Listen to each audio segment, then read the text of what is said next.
और फाइनली जी सिंध में एंटर हो गए हैं और हवा यहाँ पे काफी ज्यादा चल रही है। बाकी मैं आपको आगे जाके बताता हूँ। अच्छा जी, इस वक्त मैं सक्खर में हूँ।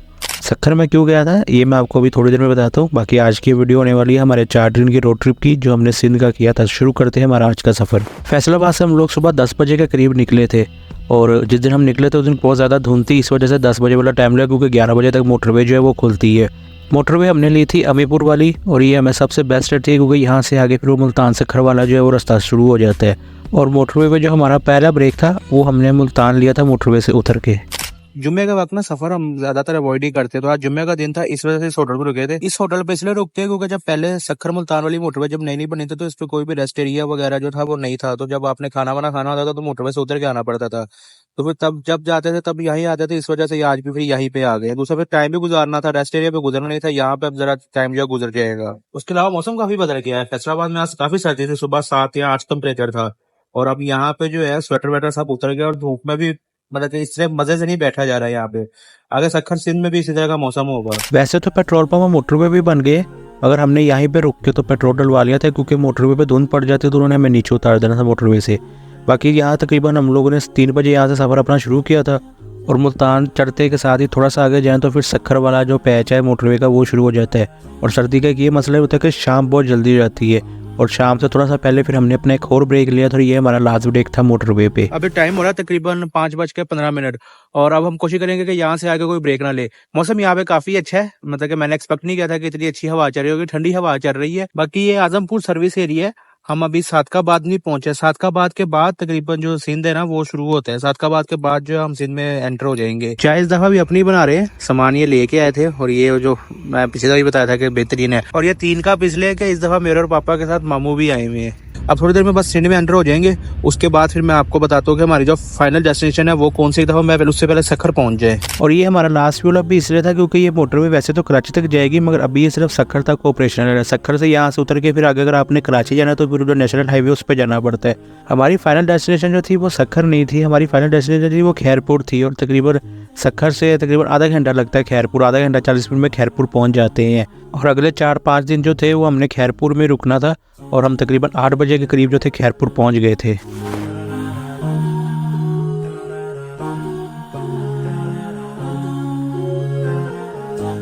अच्छा जी, मैं इस वक्त सक्खर में हूँ और यहाँ आने की जो मेरी आज खास वजह थी वो आपको ये ब्रिज नजर आ रहा होगा। इसकी क्या स्टोरी है आप वो सुन ले, उसके बाद मैं आपको सीधा जाके मिलता हूँ घोटकी में। ये लैंसडाउन ब्रिज है जो 1889 में बना था यहाँ पे। और इसकी खास बात ये है कि इसमें कोई भी पिलर नहीं है, ये बगैर पिलर के ये बनाया गया था। और इसको बनाने की वजह ये थी कि क्योंकि लाहौर से कराची के दरमियान में कोई भी रेल का रास्ता नहीं था। लाहौर से जो ट्रेन थी वो रोडी तक आती थी और फिर रोडी से आगे स्टीम फेरी पे सक्खर में समान आता था। सक्खर से फिर दोबारा आगे ट्रेन जो थी वो कराची तक जाती थी। तो फिर ये एक ब्रिज बनाया गया जिसपे उन्होंने सोचा कि एक ही रास्ता हो कि ये जो टाइम वेस्ट होता है स्टीम फेरी पे वो ना हो। पर जब ये पुल बन गया और जब इसका इफ्तिताह कर रहे थे तो कोई भी ड्राइवर जो था वो ट्रेन इस पुल से नहीं गुजार रहा था, क्योंकि इसमें पिलर्स नहीं है तो सबको ये था कि ट्रेन जो है वो नीचे गिर जाएगी। मगर उस टाइम सक्खर जेल में एक ड्राइवर था जिसका नाम जमाली था, उसको कहा गया कि तुम इस ब्रिज से ट्रेन गुजारो और उसने ट्रेन जो थी वो गुजार भी दी। और फिर उस टाइम की जो अंग्रेज की हुकूमत थी उसने फिर उसकी सजा भी माफ कर दी जमाली की और उसे इनाम भी दिया। और इस सब स्टोरी पे एक सिंधी फोकलोर का बहुत मशहूर गाना भी जो आबदा परवीन साहिबा ने गाया, हो जमालो, वो इसी की स्टोरी है इस गाने की। और लोकल यहाँ पे ये जो ये पुल है ये कैंची पुल के नाम से भी मशहूर जाना जाता है और ये 19वीं सदी की बहुत ज्यादा हाई लेवल की इंजीनियरिंग समझी जाती थी 19वीं सदी तक। अभी ये पुल जो है ये आम ट्रैफिक के लिए इस्तेमाल होता है, क्योंकि 1960 में इसके साथ एक और पुल बना दिया गया था जिसका अयूब आर्च नाम रखा गया और सारी जो रेलवे की ट्रैफिक थी वो उस पर शिफ्ट हो गई है। अयूब आर्च दुनिया का तीसरा सबसे लंबा रेलवे आर्च है और ये 1960 में अयूब खान साहब ने बनाया था। 62 में इसका इफ्तिताह किया था उन्होंने, जो कि बिल्कुल इस लैंसडाउन ब्रिज के साथ ही बना है। तकरीबन 100 फीट का फासला है दोनों में।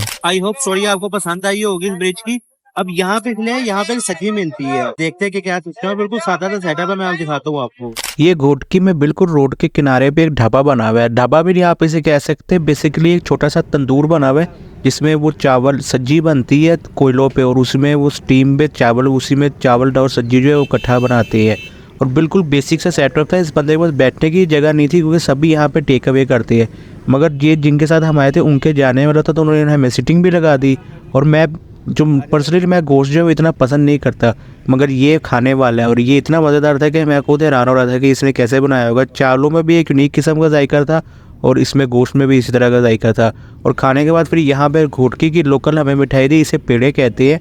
और ये जिस तरह हमारे यहाँ पंजाब में बर्फ़ी होती है उसी तरह की थी, पर बर्फ़ी से इसका जायका थोड़ा सा मुख्तलिफ होता है और ये काफ़ी मज़ेदार था। इतने अच्छे खाने के बाद नींद बहुत ज्यादा आती है। डे 3 पे हमारे पास करने के लिए कुछ खास नहीं था, क्योंकि संडे का दिन था और पापा के सभी दोस्तों को उस दिन छुट्टी थी, तो सभी पापा के पास आके बैठे हुए थे। डे 3 जो हमने सारा तकरीबन जो चचा जुल्फ़कार जो पापा के दोस्त जिसके पास हम आते हैं इनके होटल पे गुजारा है।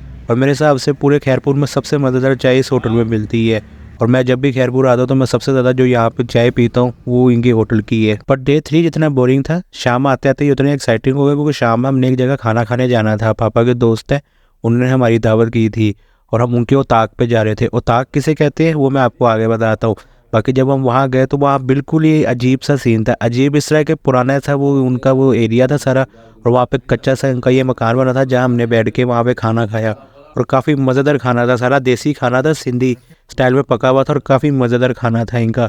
और उताक कहते हैं जिस तरह हमारे पंजाब में बैठक होती है और पठानों में हुजरा होता है, इस तरह सिंध में जो आपके जहाँ पे दोस्त यार बैठते हैं बैठक होती है उसे उताक कहते हैं। अच्छा जी, डे 4 टाइम हो रहा है तकरीबन 9:18 और आज वापसी का सफर शुरू करने लगे हैं। इतना टाइम से इसलिए नहीं कर रहे हैं कि यहाँ पे ना धुंधे पड़नी शुरू हो जाएंगी मुल्तान के बाद। अगर धुंध पड़ गई तो मोटरवे से उतार देंगे, तो हमारी मर्जी कि हम लोग ना 5-6 बजे तक ना फैसलाबाद पहुंच जाए। तो बाकी अल्लाह खैर करे, अब अपना सफर शुरू करते हैं आज वापसी का। सखर से निकल के हमने सिर्फ एक ब्रेक लिया था मोटरवे पे, और वो मुल्तान के सर्विस एरिया पे लिया था। यहाँ पे चाय हमने अपनी खुद बना ली थी और चाय के साथ हमने ये सैंडविच ले लिए थे, क्योंकि हमारी मर्जी थी कि हम 6 बजे से पहले पहले किसी भी तरह फैसलाबाद उतर जाएं, ताकि धुंध में हमें मोटरवे से नीचे ना उतार दें। अल्हम्दुलिल्लाह जी, हम घर पहुंच गए और टाइम हो रहा है इस वक्त तकरीबन 6:51 और टोटल सफर जो है 4 दिन में किया है ये है 1586 किलोमीटर। जब हम नारान वगैरह नहीं जाते या हुंजा या ये नॉर्दर्न एरियाज में नहीं जाते तो हम ज्यादातर जो इस तरह का ट्रैवल करते हैं। तो अगर आपको इस तरह की वीडियोस भी पसंद आ रही हैं तो मुझे कमेंट करके लाजमी बताएगा, ताकि अगली दफा जब कभी इस तरह के ट्रिप पे जाए तो मैं वो वीडियो बना सकूं। बाकी अब कुछ कुछ दिन पहले हम लोग नारान गए थे और वहां पे काफी सारी बर्फ भी पड़ी थी। तो अगर आपने वीडियो नहीं देखी तो आपको ये वीडियो आ रही होगी, आप ये वीडियो देख लें।